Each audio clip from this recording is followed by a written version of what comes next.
சம்பிரதாய போதனையில் அத்தியாரோபம், இன்னொன்றுமா அபவாதம், இந்த முறையில் தான் நம்ம சொல்லித்தரோம். உண்மையிலே நம்ம அத்வைதம் நேரடியாக சொல்லணும்னா பிரம்மம் தவிர வேறு எதுவும் இல்லை, நீ தான் பிரம்மம், இப்படி சொல்லி கொடுத்தா அது போதனை ஆகாதுல்ல. இது அபவாதம்னு பேர். அபவாதம்னா நேரடியாக எல்லாம் பிரம்மம், நீயும் பிரம்மம். இந்த உபதேசம் நமக்கு இதுதான் உண்மையில் உபதேசம். இருந்தாலும் நாம் அத்தியாரோபம் பண்ணிட்டு தான் சொல்கிறோம். நாம் அத்தியாரோபத்திலேயே ரொம்பவும் ஸ்ட்ராங்காக இருந்துடக்கூடாது. அதனால் அதே சமயத்தில் அபவாதம் மட்டுமே பேசிகிட்டு இருக்கக்கூடாது. நம்மக்கிட்ட எப்போவும் அத்தியாரோபம்ங்கிறது சொல்லி கொடுக்குற வரைக்கும் தான். அதில் ரொம்ப அவங்க கண்டிப்பாக ஒரு உறுதியான மனம் வந்துடுதுன்னா அதிலே சிக்கிடுவாங்க. அவங்க அபவாதத்துக்கு வர்றதுக்கு ரொம்ப சிரமப்படுவாங்க. நம்முடைய மாணவர்கள்கிட்ட அந்த மாதிரி அத்தியாரோபத்தில் ரொம்பவும் முக்கியம் கொடுத்து சத்திய புத்தி வச்சிடுறாங்க.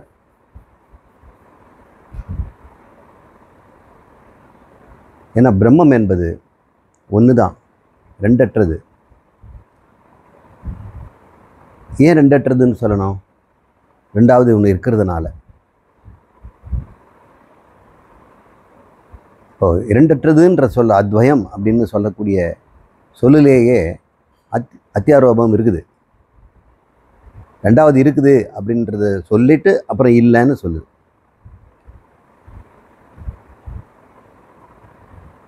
அல்லாவிட்டால் நமக்கு அத்வைதம்ங்கிற பேரே தேவையில்லை. ஏகத்துவம் அப்படின்ற ஒரு சொல் போதும். உண்மையில் அதுதான் நம்ம சொல்ல விரும்புகிறோம்.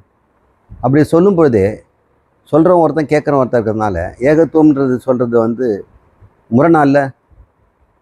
இப்போ முதல்ல நீயும் நானும் இருக்கிறோங்கிறத முதல்ல புரிஞ்சுக்கிட்ட போது நீ நான் என்ற பேதம் இருக்கிறது, ஆனால் பிரம்மம் அபேதமானது, அது ஒன்று அப்படின்னு. பேதம் இருக்கிறது ஆனால் அபேதம் அப்படின்னு சொல்கிறோம். இப்போ நீங்கள் என்ன ரெண்டுமே இருக்குதுன்னு சொல்கிறீங்களே அப்படின்னா, அப்போ இருக்குதுங்கிறதுல ரெண்டு இருத்தல் இருக்குது. ஒன்று அபேதம், இன்னொன்று பேதம். இந்த அபேதம் சத்தியம், பேதம் மித்தியா. அப்போ நீ ரெண்டு சொல்கிறீங்களே அப்படின்னு துவைதம் ஆயிடுச்சே, சத்தியம் மித்தியா ரெண்டு இருக்குதே அப்படின்னும் போது அப்போ அவங்களுக்கு அபவாதம் பண்ணி மித்தியான்னு ஒன்று இருக்குதுன்னு சொல்லிட்டு அப்புறம் மித்தியாங்கிறதுக்கு எப்படிப்பட்ட இருப்பு இருக்கிறது அப்படின்னு நம்ம சொல்கிறோம். ஒரு பொருள் சுயமாக இருக்கலாம், இன்னொன்று கடன் வாங்கிய இருப்பில் இருக்கலாம்.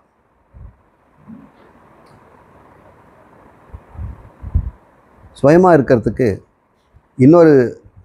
ஒரு பொருளுடைய வஸ்துனுடைய சகாயம் தேவையில்லை. மண்ணுக்கு இன்னொரு பொருள் சகாயம் தேவையில்லை. ஆனால் பானைக்கு மண்ணுடைய சகாயம் தேவைப்படுது. மண் என்றும் பானை என்றும் ரெண்டு இருக்குதா அப்படின்னு கேட்டோம்னா, நம்முடைய அனுபவத்தில் பானை இருக்கிறது, அறிவில் பானை இல்லை, மண்ணு தான் இருக்குது. அனுபவம்ங்கிறது பயன்பாடு, நம்ம அனுபவிக்கிறோம். அதை தண்ணி மொள்றதுக்கு அப்படி பண்ணுறோம். அந்த விஷயத்தில் மண்ணை நம்ம பார்க்குறதில்ல, பானையாக தான் நம்ம பார்க்குறோம். ஒரே பொருளை அனுபவத்தில் ஒரு மாதிரியும் அறிவில் ஒரு மாதிரியும் நாம் செய்ய ரெண்டு விதமாக அந்த பொருள் நாம் அறிகிறோம், அனுபவ ரீதியாகவும் அறிவு ரீதியாகவும். அப்போ ரெண்டு பொருள் இருக்கானா ஒரு பொருளை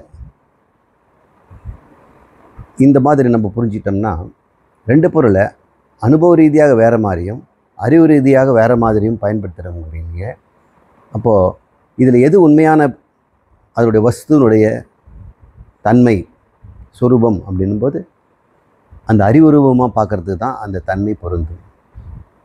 அனுபவ ரூபமாக வர்றதுக்கு அதனுடைய சொரூபம்னு சொல்ல முடியாது. அதில் குணம் வெளிப்பட்டுருக்குது. மண்ணிலிருந்து பானைங்கிற குணம் வெளிவந்துருக்குது. வேற ஒரு குணமாக வரலாம், கூஜாங்கிற குணமாக வரலாம், தட்டுங்கிற குணம் வரலாம். அப்போ குணம் எப்போவுமே பிரம்மத்தில் இருக்குது இல்லையா? அது வெளிப்பட்டால் தானே நம்ம வந்து சகுனம்ங்கிறோம். இப்போ நிர்குணமாக இருக்கிறதுலையும் குணம் இருக்க தானே செய்யுது. அப்போ எப்பொழுதுமே பிரம்மம் வந்து நிர்குணமாக இருந்ததே கிடையாது. குணங்களை வைத்திருக்குது. ஒன்று மறைந்து இருக்கிறது, இன்னொன்று வெளிப்பட்டு இருக்கிறது. வெளிப்பட்டு தெரியவதை நம்ம சகுனங்கிறோம். வெளிப்படாமல் இருக்கிறத வந்து நிர்குணம்னு ஏன் சொல்லணும்? இப்போ என்ன சொல்கிறது? அப்போ சகுனம்னு சொல்ல முடியுமா? குணம் தெரியல, வந்த பிறகு தான் தெரியுது. சரி, இந்த இந்த மாதிரியான பூர்வபட்சிகள் தான் விசிஷ்டாத்வைதிகள். அவங்க எப்படியாவது பார்த்தோம்னா பிரம்மங்கிறது எப்பவுமே சகுனம் தான், நிர்குணங்கிறது வந்து ஒரு கருத்தளவில் நம்ம உபனிஷத்து சொல்லுது. ஆனால் எப்பொழுதுமே அது சிருஷ்டி ஈஸ்வரனாக தானே இருக்குது. மாயை விட்டு பிரிஞ்சிருக்குதா? இல்லையே. மண்ணாவது சில சமயத்தில் பானையை விட்டு பிரிஞ்சிருக்குது. வெறும் மண், பானை மண் அப்படின்னு ரெண்டு சொல்கிறோம். ஆனால் பிரம்மம் அது மாதிரி இந்த குணத்தை விட்டு பிரிந்திருக்கிறதா அப்படின்னு கேட்டால் நம்ம என்னன்னு சொல்கிறது? இல்லையே, பிரளயத்தில் அது வந்து இல்லையேங்கிறோம். பிரளயத்தில் என்னவா இருக்குதுங்கிறீங்க நீங்கள்? இல்லைன்னு நீங்கள் சொல்லலை, அவ்யக்தமாக இருக்குதுன்னு சொல்கிறீங்க. சிருஷ்டியில் வியக்தமாகுதுங்கிறீங்க. சரி, அவ்யக்தமாக எத்தனை காலம் இருக்குது? அது காலமே கிடையாது. சிருஷ்டிக்கு அப்புறம் தான் காலமே உண்டாகுது. அப்போ அவ்யக்தமாக இருக்கிறது காலமே இல்லைன்னா, இப்போ சிருஷ்டிக்கும் பிரளயத்துக்கும் சிருஷ்டிக்கும் நடுவில் எவ்வளோ காலம் இருக்கிறது? ஏன்னா காலம் கிடையாது. அப்போ காலம் இல்லைன்னா எப்பொழுதுமே இருக்குதுன்னு ஆகிடும். அவங்க ராமானுஜருடைய கோட்பாடு நாராயணன் தான் இருக்கிறார். பிரம்மங்கிறது வந்து கருத்தளவில் நம்ம வச்சுக்கிறதுக்காக தான் சொல்லப்படுகிறதே தவிர எப்பொழுதுமே அவர் நல்ல குணங்கள், கல்யாண குணங்கள், அவர்கிட்ட இருந்தால் அது கல்யாண குணங்கிறோம். நம்மக்கிட்ட இருந்தாருன்னா விகுணம்ங்கிறோம், சகுனங்கிறோம். அவரை அப்படி சொல்கிறாங்க. நாம் அத்வைதத்தில் நாம் சகுனத்தை ஒத்துக்கிறோம், நிர்குணத்தையும் ஒத்துக்கிறோம். அப்போ ரெண்டு இருக்கிறதா அப்படின்னு சொன்னோம்னா ரெண்டு கிடையாது, ஒன்று தான்.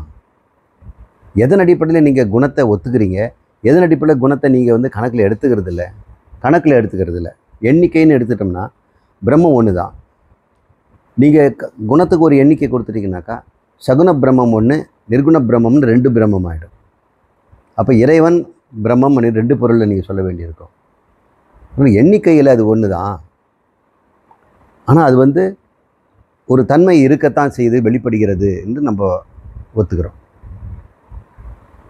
இந்த மாதிரியான ஒரு சிக்கலான ஏரியாவில் வரும்பொழுது அத்தியாரோபம் செய்து அபவாதம் பண்ணுறதுல நாம் திறமசாலியாக இருந்தால் தான் அத்வைதத்தை நிலைநாட்ட முடியும். அபவாதம் எப்படி செய்கிறது? அதுக்கேற்ற மாதிரி அத்தியாரோபம் நம்ம செய்தாகணும். நம்ம அபவாதத்தை முதல்ல பார்ப்போம். ஏன்னா உங்களுக்கெல்லாம் தெரிஞ்ச விஷயங்கிறதுனால.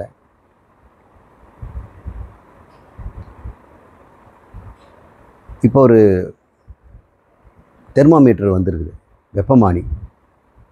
அந்த தெர்மாமீட்டருக்கு அறிவு கிடையாது. ஆனால் அது வந்து அளக்கும் டெம்பரேச்சரை. சூடான தண்ணியில் வச்சோம்னா அதனுடைய மெர்க்குரி அப்படியே மேலே ஏறும். அப்புறம் ஐஸில் அப்படியே வச்சோம்னா மெர்க்குரி அப்படியே கீழே இறங்கும். அதை அளவு பார்த்து நம்ம 30 டிகிரி, 32 டிகிரி, 35 டிகிரி, 50 டிகிரி அப்படின்லாம் சொல்கிறோம். பாயிலிங் வாட்டருக்கு 100 டிகிரி அப்படி வரையும் நம்ம போகிறது நம்ம பார்க்குறோம். அதுக்கு மேலே போனால் மெர்க்குரி இதுவே உடஞ்சிடும் ப்ரெஷரில். அதனால் நாங்கள் வந்து 250 டிகிரி வரைக்கும் போகிற தெர்மாமீட்டரை யூஸ் பண்ணுறோம். அதில் 100 டிகிரி அளக்கலாம். நம்ம ஜுரம் பார்க்குறதுக்கிறத வந்து தண்ணி சுண்ணி வெடியில் போட்டோன்னா வெடிச்சிடும். மெர்க்குரி வந்து ப்ரெஷர் தாங்காமல் அது வெடிச்சிடும். அது 94 டிகிரி வரைக்கும் தான். அது ஃபேரன் ஹீட்.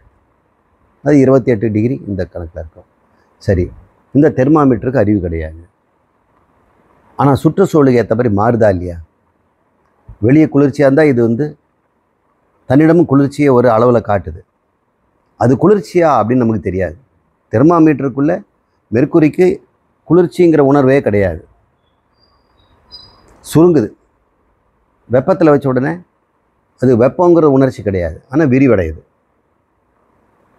இந்த விகாரங்களை நம்ம விருத்தின்னு வச்சுக்குவோம். விருத்திங்கிறத இப்போ விகாரம், அந்த மெர்க்குரி தன்னிடம் ஏற்படுகின்ற ஒரு மாற்றத்தை அது காட்டுகிறது. அந்த மாற்றம் எங்கேருந்து வருது? சுற்றுச்சூழல்லேருந்து வருது. இந்த தெர்மாமீட்டரை நம்ம உடம்புன்னு வச்சுக்கோங்க, அதுக்குள்ளே இருக்கிற மெர்க்குரியை நம்மளுடைய மனம்னு வச்சுக்கோங்க. இந்த தெர்மாமீட்டரு எப்படி வந்து வெப்பமான பகுதியில் போன உடனே உள்ளே இருக்கிற மெர்க்குரியில் ஒரு விகாரம் ஏற்படுது, விரிவடையுது. அதுபோல் இந்த சரீரமும் ஒரு சுற்றுச்சூழலில் இருக்கும் பொழுது, சுகமான சூழலில் இருக்கும் பொழுது என்னிடம் இருக்கின்ற மனத்தில் ஒரு மாற்றம் ஏற்படுகிறது, ஒரு மெஷர்மெண்ட்டை காட்டுது. அதுக்கு பேர் விருத்தின்னு சொன்னோம் இல்லையா? அப்போ சுக விருத்தி உண்டாகுது. தெர்மாமீட்டரை கொண்டு போய் ஒரு சில்லுன்ற இடத்துல வைக்கிறோன்னு வைங்க, இப்போ அந்த இடத்துல விருத்தி மாறுது. அதுபோல் நம்ம ஒரு துக்ககரமான ஒரு சூழ்நிலையில் இருக்கும் பொழுது ஒரு துக்க விருத்தி உள்ளே ஏற்படுது. சரீரத்துக்கும் அறிவு கிடையாது, அந்த கரணங்கிற உள்ளத்துக்கும் அறிவு கிடையாது. இப்போ இந்த விருத்திகள் சுக விருத்தி துக்க விருத்தின்னு 2 விருத்தி வந்தது இல்லையா? இந்த 2க்கும் பின்னாடி நான் யாருன்னு தெரிஞ்சுக்காத ஒரு விருத்தியும் இருக்குது, அது ஜட விருத்தி. அந்த விருத்தி என்னன்னா, அந்த மெர்க்குரிக்கு ஒரு இடம் இருக்குது இல்லை, அதே போல் அந்த உள்ளத்துக்கும் ஒரு இடம் இருக்குது இல்லை, லொக்கேஷன். இந்த தலையிலே உடம்புக்குள்ளே அது ஒரு இடம் இருக்குது. இது தான் நம்ம வந்து ஜட விருத்திங்கிறோம். நான் இவ்வளவு தான் அப்படின்ற ஒரு அளவு அதில் இருக்குது. அதையாவது அறியுமானா அதுவும் அறியாது. நான் இந்த தெர்மாமீட்டருக்குள்ளே இருக்கக்கூடிய மெர்க்குரினும் தெரியாது, தன்னிடம் சுற்றுச்சூழலுக்கு ஏற்ப மாற்றுதல் வருதுன்னு தெரியாது. அப்போ மேலே ஏறுவதை வந்து சுக விருத்தின்னும், கீழே இறங்குறது துக்க விருத்தின்னும் சொல்லி அந்த மெர்க்குரிக்குள்ளே, அதாவது தெர்மாமீட்டருக்குள்ளே இருக்கிறேன் அப்படிங்கிற ஒரு விருத்தி வந்து ஜட விருத்தி அப்படின்னு வச்சுக்கோங்க. இந்த 3 விருத்திகள் அங்கே இருக்குது. நான் வந்து சுத்த சைதன்யம், ஆத்மா.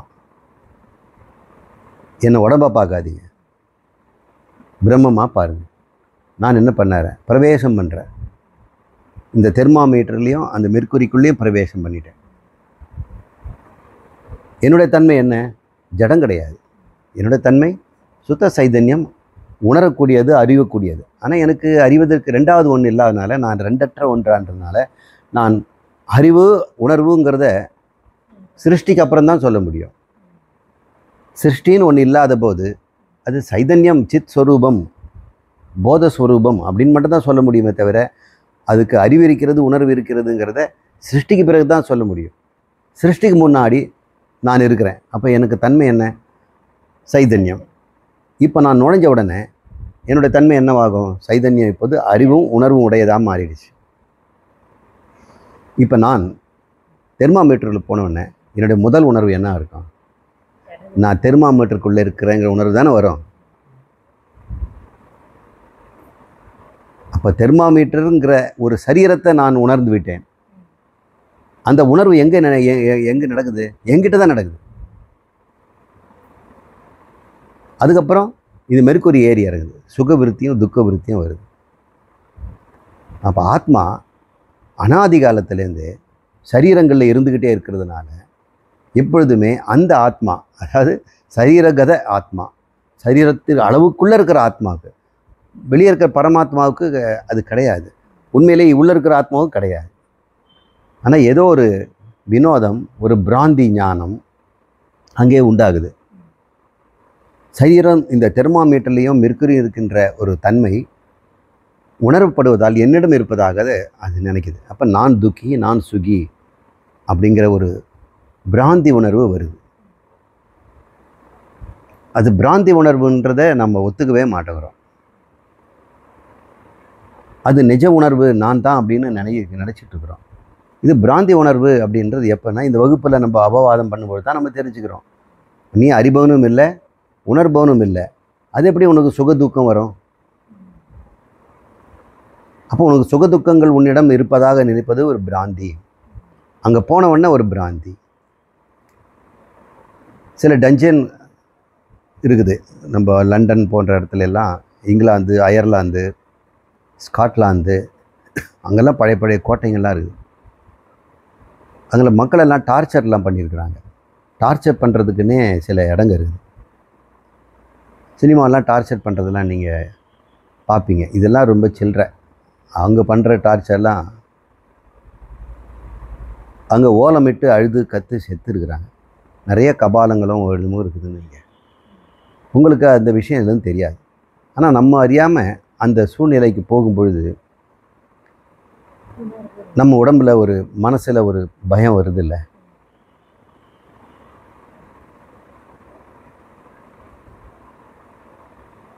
அந்த மாற்றத்துக்கு என்ன காரணம்?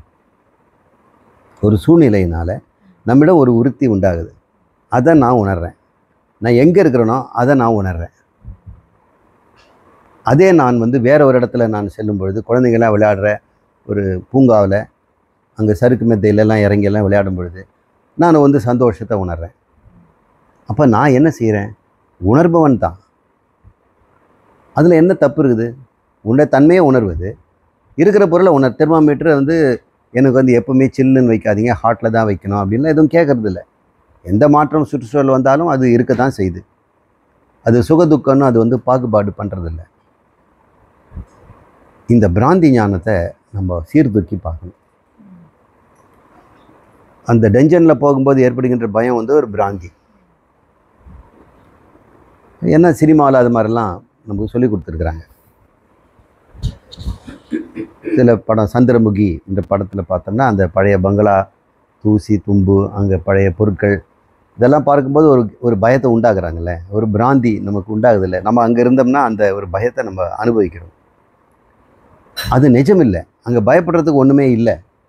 எல்லா பொருளும் எல்லாமே வஸ்துக்கள் தான் அங்கே இருக்குது. இருந்தாலும் உணர்வில் நமக்கு ஒரு பிராந்தி ஏற்படுது இல்லை, அத்தியாசம் ஏற்படுது. அப்புறம் தெளிஞ்சிடுது. அப்புறம் மறுபடியும் இன்னொரு சினிமாவில் போது பிராந்தி ஏற்படுது. அப்புறம் சினிமா முடிஞ்சோடனே நமக்கு அது தெளிந்து நாம் சாதாரண நிலைக்கு வந்துடும். இப்போ பிராந்திங்கிறது நம்மளால் கரெக்டாக பிராந்தியில் இருக்கும்போதே கூட நம்மளால் கண்டுபிடிக்க முடியுது. ஒரு பக்கம் இது பிராந்தின்னு தெரியுது, இருந்தாலும் அதுலேருந்து நம்ம வெளிப்பட முடியாமல் தான் இருக்கிறோம். எல்லா ஜீவராசிகளுமே இந்த ஆத்மா ஜீவராசிகளுக்குள்ள பிராந்தியில் தான் இருக்குது. இப்போ பிரம்மத்துக்கு பிராந்திங்கிற ஒரு பிரச்சனை உண்டா? ஆனால் பிரம்மங்கிற நிலையில் பார்க்கும்போது இல்லை, அது சரீரத்துக்குள்ளே இருக்கும்போது அது ஏற்படுகிறது. அப்போ எங்கே யாருக்கு இருக்குது? சரீரத்துக்குள்ளே இருக்கிற பிரம்மத்துக்கு ஏற்படுகிறது அப்படின்னு சொன்னால் நான் ஒன்றும் தப்புன்னு சொல்ல மாட்டேன். அதனால் பரபிரம்மத்துக்கு ஏதாவது பாதிப்பா? ஏன் இல்லைங்கிறீங்க?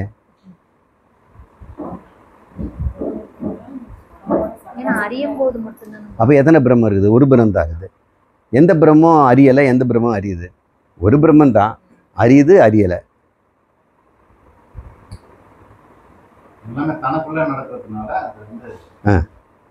தனக்குள்ளே அது எல்லாமே நடக்கிறதுனாலையும் அனாதி காலத்திலேருந்து அது நான் பிரம்மன்னு தெரிஞ்சு வச்சிருக்கு. அனாதி காலத்திலேருந்து அது நான் பிரம்மம்னு தெரிஞ்சு வச்சிருக்குது.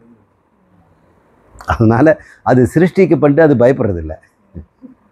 எந்த சிருஷ்டிக்குள்ளேயும் அது போகலாம். ஆனால் சிருஷ்டி எப்படிப்பட்டதுன்னு நீங்கள் யோசிக்கணும். சிருஷ்டிக்கு நிஜத்தன்மை கிடையாது, அதனுடைய கல்பனா ரூபம். நாம ரூபங்கள் கல்பனா ரூபம். ஆனால் பிரம்மம் அப்படி கிடையாது. ஆனால் இப்போ இந்த உள்ளே இருக்கிறது பிரம்மங்கிறோங்கிறமே, அவனுக்கு அந்த பிராந்தி இருக்குதே, யாருக்குன்னா? அப்போ பிரம்மத்துக்கு பிராமி இல்லை, உடம்புல இருக்கிறது பிரம்மங்கிறோன்னா இப்போ பிராந்தி எப்படிப்பட்டது? ஆச்சரியமாக இருக்குல்ல? உண்மையிலே அப்படி ஒன்று இல்லை. அது பேர் தான் பிராந்தி. பிராந்தி என்பது இல்லாதது தான், துஷ்ட பிரமாணத்தினால ஏற்படுகிறது. இதுதான் அபவாதம் பண்ணிட்டோம். இன்னொரு அபவாதம் நன்று. இந்த சிருஷ்டி எப்படிப்பட்டது? ஜீவ சிருஷ்டி, ஈஸ்வர சிருஷ்டி அப்படின்னு ரெண்டாக நம்ம புரிஞ்சுக்கலாம். இதெல்லாம் ஒரு சாதாரண பிகினருக்கு இல்லை, நம்ம கொஞ்சம் அட்வான்ஸ் லெவலில் இருக்கிறதுனால அதெல்லாம் பார்க்குறோம். சில விஷயங்களை நம்ம எல்லா நேரத்தில் சொல்கிறதுக்கு வாய்ப்பு கிடைக்கிறது இல்லை. உபநிஷத்தில் என்ன சொல்லும்? ஐக்ஷனாதி பிரவேசாந்தி ஈஸ்வர சிருஷ்டி அப்படின்னு சொல்லும். ஐக்ஷனாதி பிரவேசாந்தம், நான் கண்டேன் ஐக்ஷதக என்று சொல்வதிலிருந்து அந்த சிருஷ்டிக்குள் அது புகுந்தது என்ற பிரவேசம் தற்பிரவிசந்தி அப்படின்னு தைத்திரிய உபநிஷத் சொல்லுது. யதானி சர்வாணி பூதானி ஜாயந்தி அப்படி வருது இல்லையா, அது எத் பிரவேசந்தி, அதுவே எல்லாவற்றையும் படைத்து விட்டு அதற்குள் நுழைந்தது அப்படின்னு சொல்கிறது. அது வரைக்கும் தான் ஈஸ்வர சிருஷ்டி. ஐக்ஷதாதி, ஐக்ஷதம் தொடங்கி பிரவேசாந்தம் ஈஸ்வர சிருஷ்டி. ஜீவ சிருஷ்டி அப்படின்னு எடுத்துட்டோம்னா ஜாக்கிரதாதி முக்தி பரியந்தம் ஜீவ சிருஷ்டி. இவனுக்கு நனவு கனவுன்றது ஆரம்பித்து அதுதான் அவனுடைய சிருஷ்டி. முக்திங்கிறது வரைக்கும் ஜீவ சிருஷ்டி. இப்போ சிருஷ்டி ரெண்டு இருக்குது, ஜீவனும் பண்ணுறான் ஈஸ்வரனும் பண்ணுறான். ஒரே சிருஷ்டி தான், ஆனால் நம்ம பார்க்குற விதம் வேறு. ஒரு பூரணமாக முழுமையாக சமஷ்டியாக பார்க்கும் பொழுது ஐக்ஷதாதி அப்படின்னு அந்த இடத்துல ஆரம்பிக்கும். இப்போ ஈஸ்வர சிருஷ்டி வரும். ஈஸ்வரன் வந்து சிருஷ்டி பண்ணுறார். அதுக்கு வேண்டியது நிமித்தம் உபாதான காரணம் ரெண்டு வேணும். இந்த ரெண்டு காரணமும் அவர்கிட்டே தான் இருக்குது. இந்த ஜகத்துக்கு வேண்டிய உபாதான காரணத்தை தானே உண்டாக்கி தனக்கிலேருந்தே எடுத்துக்கொள்கிறார். அதுக்கு பட்டுப்புழு கூட நம்ம உதாரணம் சொல்லுவாங்க, இல்லை ஊர்ணநாபின்னு சிலந்தியே சொல்லுவாங்க. பட்டுப்புழு இன்னும் கூட நல்லா தான் இருக்கும். ஏன்னா அது தனக்குள்ளே இந்த நூலை உண்டாக்கி தனக்குள்ளே முடிக்கும், அதுக்குள்ளே வாழும். அது பிரவேசமாக ஆகிட்ட மாதிரி ஆயிடுச்சு. அப்புறம் முக்தியும் அடையுது. அதை உடச்சிட்டு வெளியே வந்து அது சுதந்திரமாக பறகுது. தானே உற்பத்தி பண்ணதுலேருந்து தானே விடுபடுகிறது. பிரம்மம் அத்வைதம் அப்படின்னு சொல்கிறதுனால அந்த உபாதான காரணத்தை நம்ம ஆராய்ச்சி பண்ண வேண்டியது. இந்த உபாதான காரணத்தில் நமக்கு சிக்கல் வருது, நிமித்த காரணத்தில் சிக்கல் இல்லை. உபாதான காரணம் நிமித்த காரணம் எப்படி உண்டாகுது, இது ரெண்டும் இந்த பிரம்மத்தில் எப்படி நம்ம புரிஞ்சுக்கலாம் அப்படின்னு நம்ம பார்க்குறோம். அது சிவமே அப்படின்னு பிரம்மமாக இருக்கும் பொழுது நிமித்த காரணம் கூட கிடையாது. அதுக்கு என்ன நிமித்தம் இருக்குது?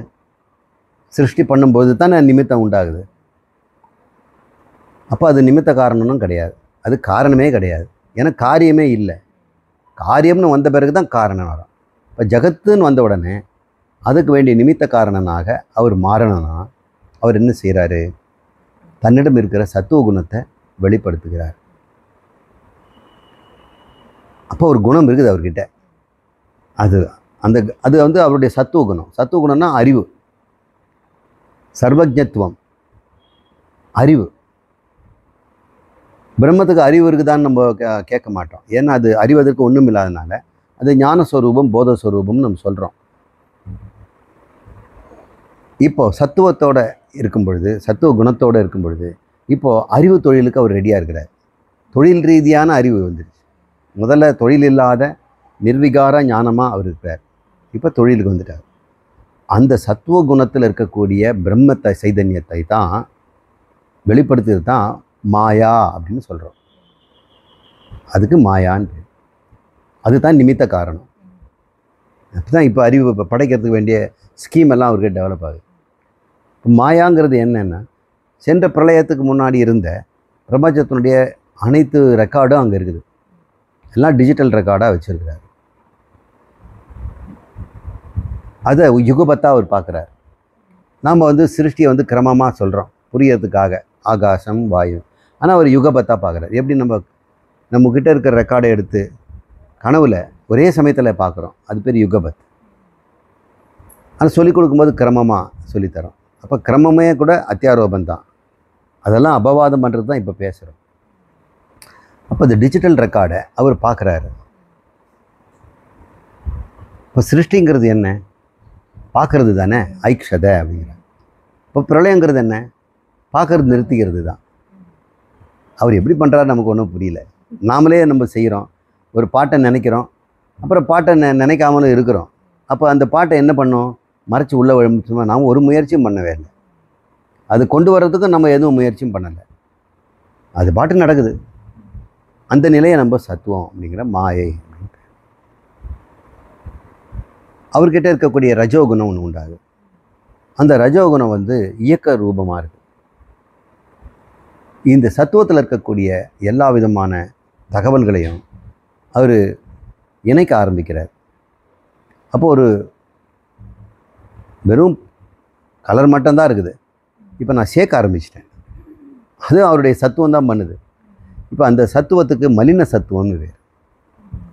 சும்மா பார்த்துட்டு இருந்தாக்கா, ஆனால் அதையே நம்ம ஸ்கீம் பண்ணுறோன்னு வைங்க, இப்படி எப்படி பண்ணணும்னு, அது வந்து மலின சத்துவம் இல்லை ரஜோ அப்படின்னு சொல்கிறோம். மலின சத்துவம் தான் ரஜோகுணம். அதில் அவர் பிரதிபலிக்கிறார் இல்லையா, அந்த பிரம்மம் மலின சத்துவமாக ரஜவா இருக்கின்ற பிரம்மத்துக்கு ஜீவன்னு பேர். ஜீவத்துவம் அங்கே வருது. அவனுக்கு கர்மம் வந்துடுது. இப்போவும் அவர் வந்து சிங்கிளாக தான் இருக்கார், அநேக ஜீவனெல்லாம் ஆகலை. சத்துவத்தில் இருந்தார், ஈஸ்வரனாக இருக்கிறார் மாயையோடு கூடி. இப்போ மலின சத்துவத்தோடு இருக்கிற ரஜஸோடு இருக்கிறார். இவரை ஜீவன்னு சொல்கிறோம். இப்போ அவர் ஜீவாத்மாவாயிட்டார். சத்துவத்தில் இருக்கும்போது பரமாத்மாவாக தான் இருக்கிறார், ஈஸ்வரனாக இருக்கிறார். இங்கே ஜீவாத்மாவாக இருக்கிறார். மூணாவது, அவருடைய தமோ குணம் பிரதானமாக இருக்குது. தமோ குணம் பிரதானமாக இருக்கும் பொழுது அவரை வந்து பிரகிருதின்னு சொல்கிறாங்க. இந்த மலின சத்துவத்தை ஜீவன்னு சொல்கிறத விட அவித்யான்னு வேதம் சொல்லுது. அப்போ 3 விஷயத்தை நம்ம புரிஞ்சுக்கிட்டோம். பின்னாடி நம்ம ஜீவன்னு சொல்ல போகிறோம். இப்போதைக்கு நம்ம என்ன சொல்வோம்? மாயா, அவித்யா, பிரகிருதி. மாயா என்பதை சத்துவம் என்றும், அவித்யா என்பதை மலின சத்துவம் அல்லது ரஜஸ் என்றும், பிரகிருதி என்பதை தமஸ் என்றும். இந்த கிளாசிஃபிகேஷனை நம்ம ஸ்ட்ரிக்டாக வச்சுக்குவோம். நிறைய இடத்துல வந்து சாஸ்திரம், பகவத்கீதையே பகவான் மாற்றி மாற்றி சொல்வார். நம்ம ஒரு ஸ்கூல் ஆத்ம வித்யாலும் வச்சுருக்கிறோம். நம்மளுடைய சிலபஸில் இந்த மாதிரியான ஒரு லிமிட்டட் மீனிங்கில் இருக்கிறது நல்லது.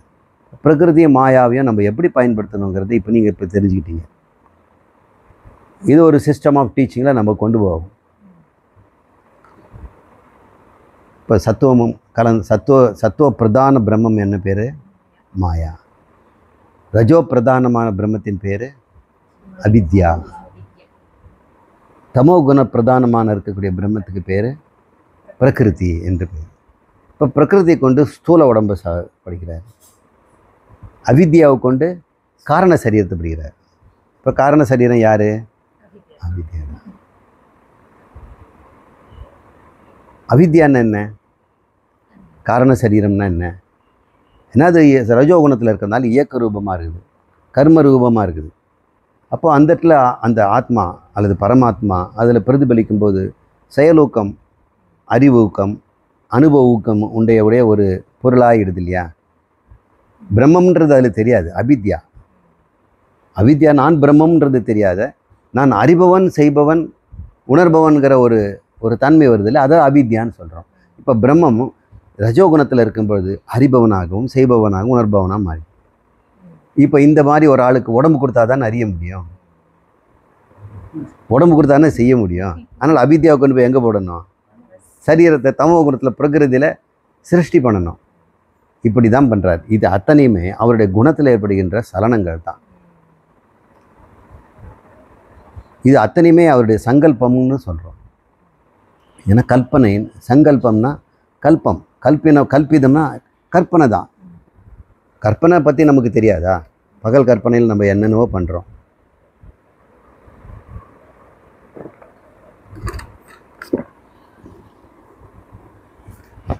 இந்த பகல் கற்பனையில் நம்ம செய்யும் பொழுது நம்ம எந்த சேதாரமும் ஆகிறதில்ல சைதன்யத்துக்கு. இருந்தாலும் சைதன்யத்திலேருந்து அது நீர்க்குமிழிகள் மாதிரி, கடல்லேருந்து அலைகள் பிறப்பது மாதிரி அது தோன்றி தோன்றி வந்துக்கிட்டு இருக்குது. அதற்குன்னு ஒரு தனி இருப்பு இல்லை. அது தோன்றுவதனால இருக்கிற அந்த சத்தாகிய அந்த பிரம்மத்துக்கும் எந்த நஷ்டமும் இல்லை. அப்போ அந்த பொருளுக்கு நம்ம என்ன தகுதி கொடுப்போம்? இருத்தல்ன்ற தகுதி கொடுத்தோம்னா அது இருக்கிறதுனால பிரம்மத்துக்கு ஒரு இடைஞ்சல், பிரம்மமும் பூர்ணம்னு சொல்ல முடியாது. ஏன்னா அது ஒன்று இருக்குது இல்லையா, அது போக மிச்சம் இருக்க தானே பிரம்மம். அப்போ அப்போது அது இருத்தலே நம்ம கொடுக்க முடியல, இல்லைன்னு சொல்ல முடியல. அதனால் பாதிப்பும் இதுக்கு இல்லைன்னு நம்ம என்னன்னு கணக்கில் வைக்கிறது. அது தர்க்க ரீதியாக பேசும்பொழுது ஒரு பொருள் இருந்தாலும் பிரச்சனை இல்லை, இல்லாது போனாலும் பிரச்சனை இல்லைன்னா அதுக்கு என்ன சொல்லுவாங்க தர்க்க ரீதியில்? அந்நியதா சித்தம் அப்படின்னு பேர். இதுக்கு ஒரு உதாரணம் கூட சொல்லியிருக்கிறேன். கொய்யவன் பானை செய்யும் பொழுது அவனுக்கு திகிரி, சக்கரம், மண், தண்ணீர், கோல் இதெல்லாம் வேணும், மண்ணெல்லாம் வேணும். இதெல்லாம் வந்து அவனுக்கு சித்தம். இது இருந்தால் தான் அவனால் செய்ய முடியும். அவனோட பையன் பக்கத்தில் உட்காந்து வேடி பார்த்துட்டு பேசிகிட்டு இருக்கிறான். அவன் பேசிகிட்டு இருந்தாலும் ஒரு வேலை அலுப்பு தெரியாமல் செய்கிறாருன்னு ஐயா. இப்போ பானையை செய்கிறதுக்கு பையனும் வேணுமா? இருந்தாலும் இருக்கலாம், இல்லாது போனாலும் ஒன்றும் பிரச்சனை இல்லை. இப்போ பானையை பற்றி ஒருத்தர் கட்டுரை எழுதுகிறாங்க. பானை செய்வது எப்படிங்கும்போது, குயவன் தன்னுடைய பொருளை வைத்திருக்கிறான், பக்கத்தில் சிறுவனை வைத்து கொண்டு செய்வான் அப்படின்னு சொன்னோம்னா அது மார்க் போட மாட்டாங்க அந்த பாயிண்ட்டு. ஏன்னா அவன் இருந்தாலும் ஒன்று, இல்லாவிட்டாலும். தர்க்கத்தில் அது மாதிரியான வார்த்தை உண்டு, அந்நியதா சித்தம். இப்போ நம்ம பிரம்மத்தில் இருக்கக்கூடிய இந்த முக்குணங்களும் அந்நியதா சித்தம்ன்ற கணக்கில் தான் போடலாம். ஏன்னா அவருக்கு அது வந்து கட்டாயம் இருந்தாகணும், இல்லைன்னா அவர் வந்து நான் இல்லாமல் போயிடுவேன்ற பயமே இல்லை. அதனால் விசிஷ்டாத்வைதப்படி இந்த அந்நியதா சித்தத்தை வந்து அவங்க சித்த வஸ்துவாக எடுத்துக்கிறாங்க. அப்போ தர்க்கம் தெரிஞ்சவங்க தான் இதை சரியான முறையில் நம்ம விளக்க முடியும். அன்வய வித்திரேகத்தில் பார்க்கணும். இது இருந்தால் அது இருக்கும், அது இருந்தால் இது இருக்கும், ஆனால் அது இல்லாவிட்டாலும் இது இருக்கும்னு ஒன்று வருது பாருங்க. பிரம்மம் இருந்தால் குணம் இருக்கும், குணம் இருந்தால் பிரம்மம் இருக்கும், இது அன்வயம். ஆனால் குணம் இல்லாவிட்டாலும் பிரம்மம் இருக்கும், அது வித்திரேகம். பிரம்மம் இல்லாவிட்டால் குணம் இருக்காது.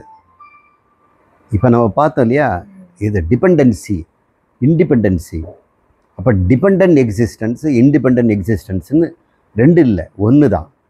இண்டிபெண்டன்ட் எக்ஸிஸ்டன்ஸில் டிபெண்டன்ட் எக்ஸிஸ்டன்ஸு இருப்பது போல தெரிகிறது அப்படின்னு சொல்கிறோம்.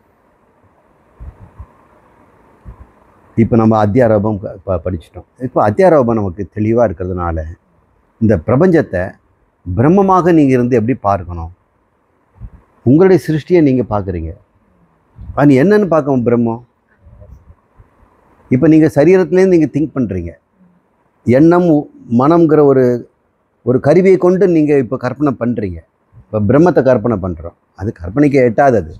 இருந்தாலும் நம்ம முயற்சி இப்போ செய்து பார்க்கும் பொழுது ஒன்று தான் நமக்கு தெரியுது.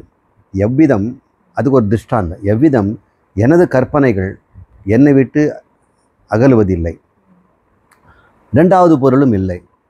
நான் இருந்தால் கற்பனை இருக்கும், கற்பனை இருந்தால் கட்டாயம் நான் இருந்தாகணும், ஆனால் கற்பனை இல்லாவிட்டாலும் நான் இருப்பேன்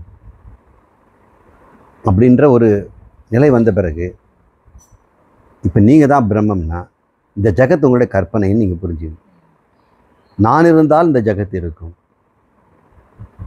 ஜகத் இல்லாவிட்டாலும் நான் இருப்பேன். அதனால தான் நான் அடிக்கடி சொல்வேன், இது இல்லாமலும் நான் இருப்பேன், இது இல்லாமலும் இருப்பேன்னு நீங்கள் நிதித்தியாசனம் பண்ணுங்கள். அன்றாடம் நமக்கு தினமும் பார்க்கும் பொழுது இது இல்லையே அது இல்லையேங்கிற ஒரு குறையினால் தான் சம்சாரம் உண்டாகுது.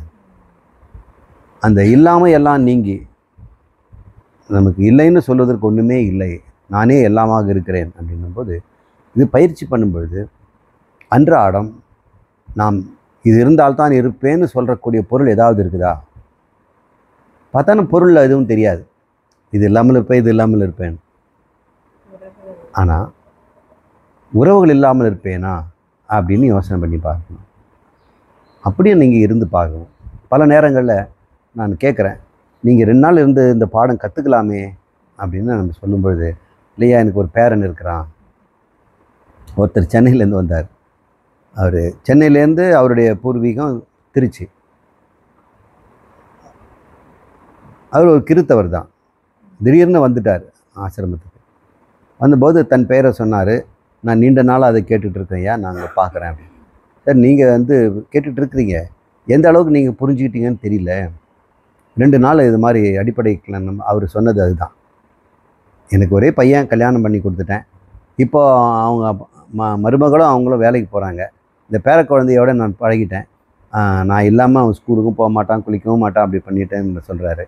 அப்போது இந்த அத்வைத ஞானம் பெற்றும் கூட அவரால் இது இல்லாமல் இருக்க முடியுங்கிறது ஒன்று வச்சிட்ருக்கிறார்ல, அவரால் வர முடியல. அவர் நிதித்தியாசனம் பண்ணி பார்க்கணும். நாம் இல்லாமல் அந்த பேர குழந்தை இருக்க மாட்டான் அப்படின்னு நினைக்கிறது வந்து தப்பு. இல்லாமலும் இருப்பான். நாம் இல்லாமல் போகிறவங்க தான். ஆனால் ஏன் நம்ம அதை வந்து சிறிது எண்ணி பார்க்க மாட்டேங்கிறோம்?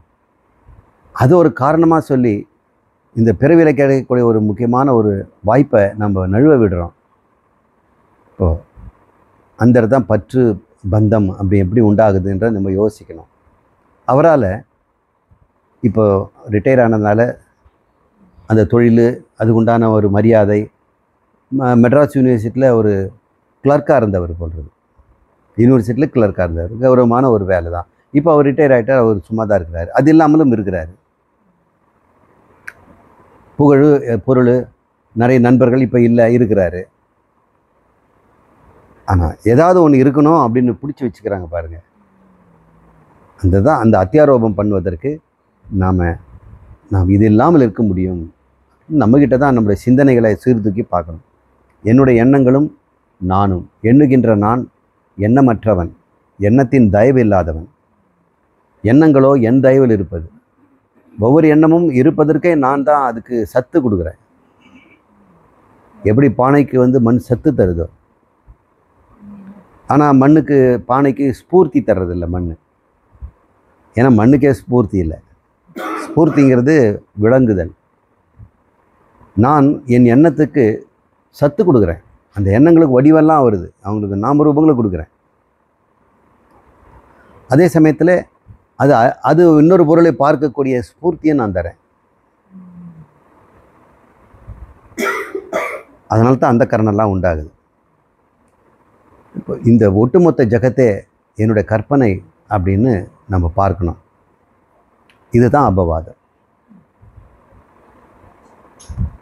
அங்கே ரெண்டு அத்வைதம் அப்போ தான் அங்கே நிலைப்படுது. இதை கொண்டு சொல்வதற்கு தான் அத்தியாரோபம் தேவைப்படுது. சிருஷ்டிங்கிறது அதுக்கு தான் நான் ஈஸ்வரன், மாயா, அவித்யா, பிரகிருதி என்றதெல்லாம் நம்ம சேர்த்து இதுலேருந்து இந்த சரீரம் உண்டாச்சு இதெல்லாம் சொல்கிறோம். இது ஒட்டுமொத்தமாக நம்ம எப்படி பார்க்குறோம்? விவர்த்தமாக என்னிலிருந்து இருப்பது போல் தோன்றுகின்ற, என் மீது நானே சுமந்து கொண்டிருக்கின்ற, என் எண்ணங்களை நான் சுமந்து கொண்டிருக்கிறேன் அப்படின்ற எண்ணத்தில் பார்த்து, இந்த எண்ணங்கள் மூலம் நான் எந்த லாபமும் அடைவதில்லை. எனக்கு இருக்கிற லாபம் என்னுடைய சொந்த லாபமே அளவு கடந்ததாக இருக்குது. இந்த எண்ணங்கள் மூலம் கிடைக்கிற லாபம் என்ன இருக்குது அப்படின்னு நம்ம யோசனை பண்ணி பார்க்கணும். ஒவ்வொருத்தருக்கும் எண்ணங்களினுடைய வீச்சு, தன்மை ஒன்று வேறு வேறு மாதிரி இருக்கும். நீண்ட காலம் இந்த அத்வைதத்தில் இருந்து சிரவணங்களை நம்ம கேட்டுக்கிட்டே இருந்தோம்னா, இந்த சிரவணத்துக்கு நிறைய பலம் இருக்குதுங்க. நம்ம கேட்டத்தானே திரும்ப திரும்ப அதை கேட்குறோன்னு நீங்கள் நினைக்கக்கூடாது.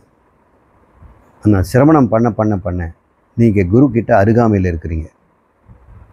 அந்த அருகாமை அது என்னென்னவோ பண்ணும்.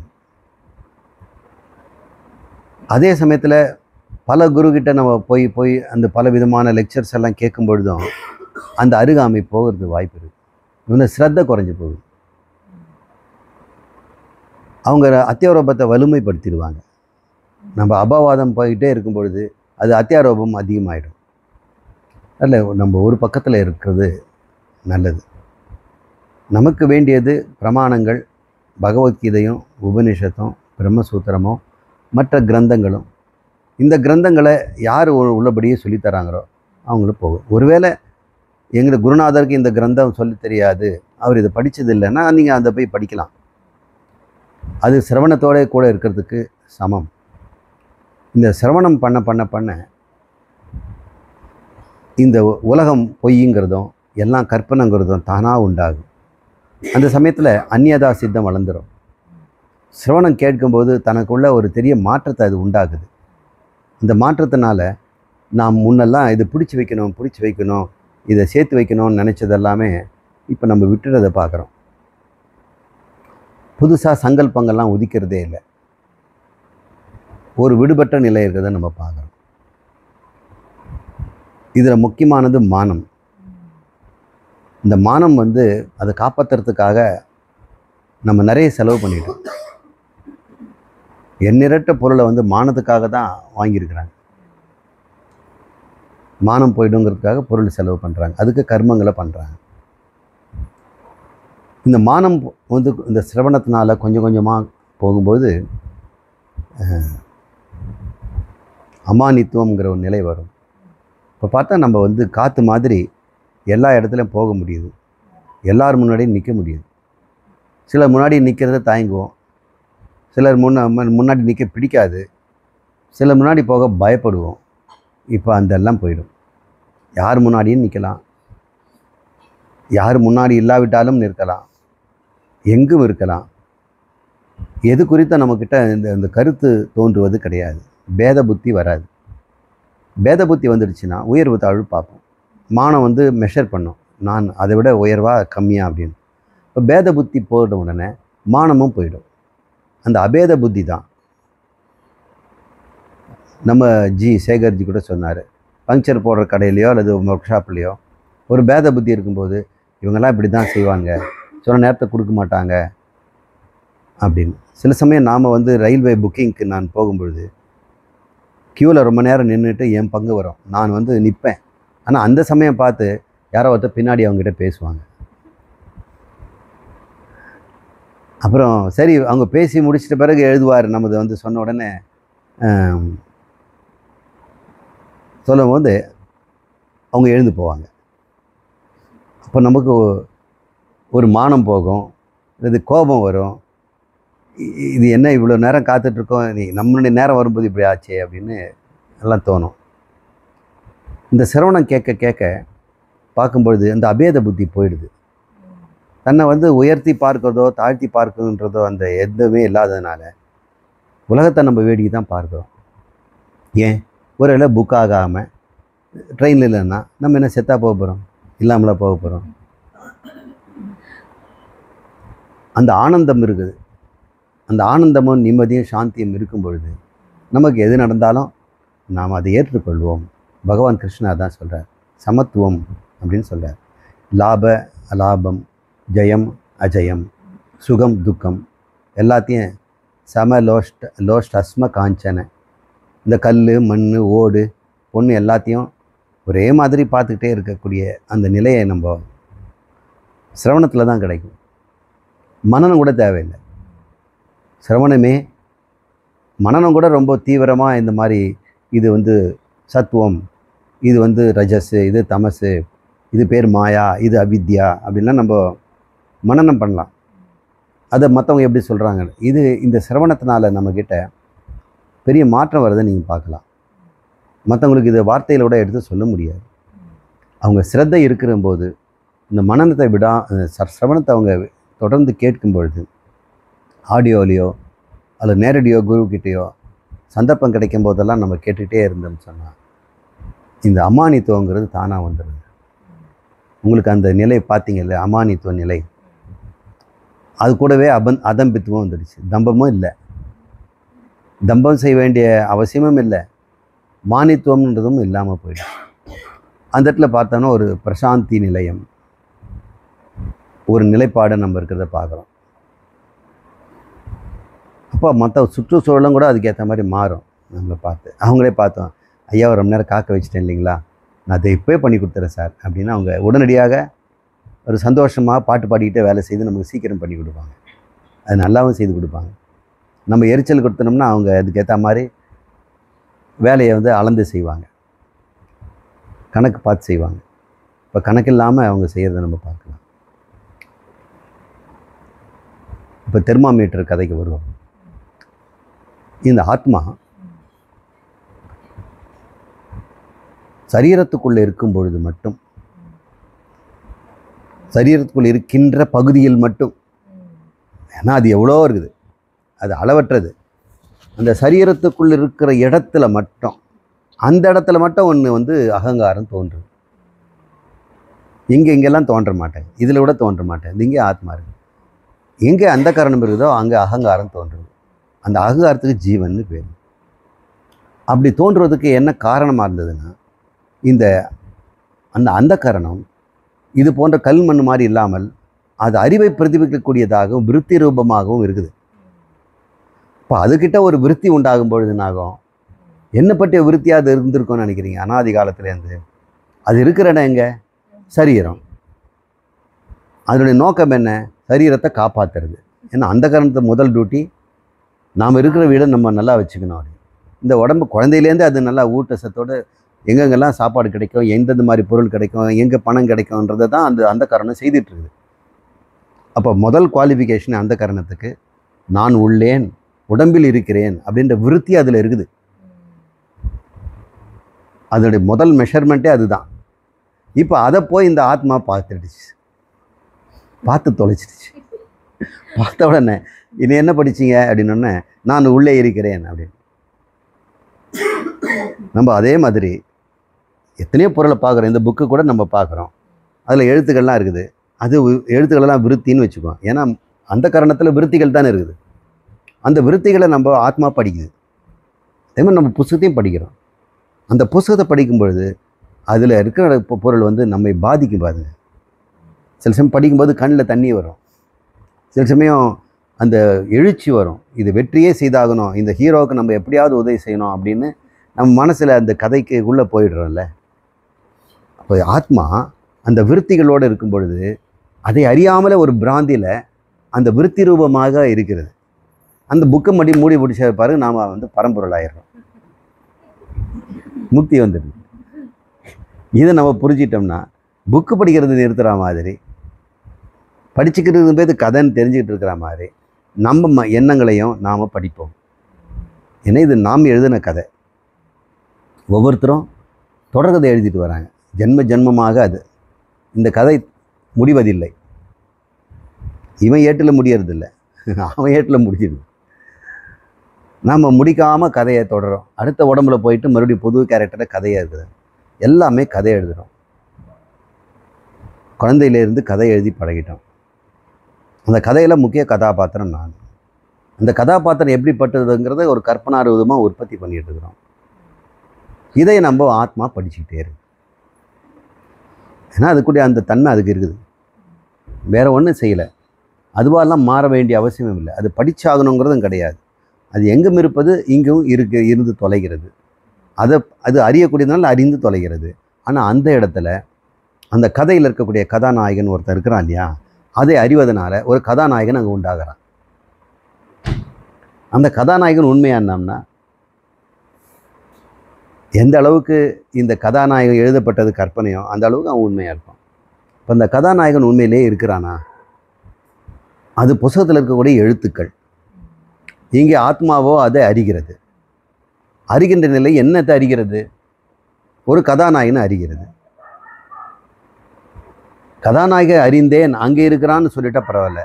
தானே அதை உணர்வதனாலும் அந்த உணர்வுகளெல்லாம் தன்னிடம் தான் எழுவதனாலும் அது அந்த இடத்துல ஒரு பிராந்தியில் இருக்கிறது. இந்த பிராந்தி அனாதி காலத்துலேருந்து இருக்குது. இதை மட்டும் நீங்கள் நல்லா புரிஞ்சுக்கிட்டீங்கன்னா இன்றைக்கி இப்போ நீங்கள் உட்காந்துருக்கிறோட பிராந்தின்னு நீங்கள் நினச்சிட்டு போகலாம். இது ஏதோ விருத்திகள் இருக்குது, சப்தம் வருது, என் காதில் விழுது, அதை நான் கேட்குறேன், நான் விளங்கி கொண்டேன் என்பதெல்லாம் கூட ஒரு பிராந்தி அப்படிங்கிறத நீங்கள் நினச்சி பார்க்கணும். என்ன சார் இதே நம்ம பிராந்தின்னு சொன்னப்போ ஞானம் வராமல் போயிடுமோ அப்படின்னு. நம்ம பிராந்தி ஞானம் இது. அந்த பிராந்தி ஞானத்தை நம்ம புரிஞ்சிக்கலன்னா அப்புறம் ஞானம் வந்து பயனில்லாமல் போயிடும். அதை இப்போ இந்த உபநிஷத்தில் நம்ம பார்க்க போகிறோம்.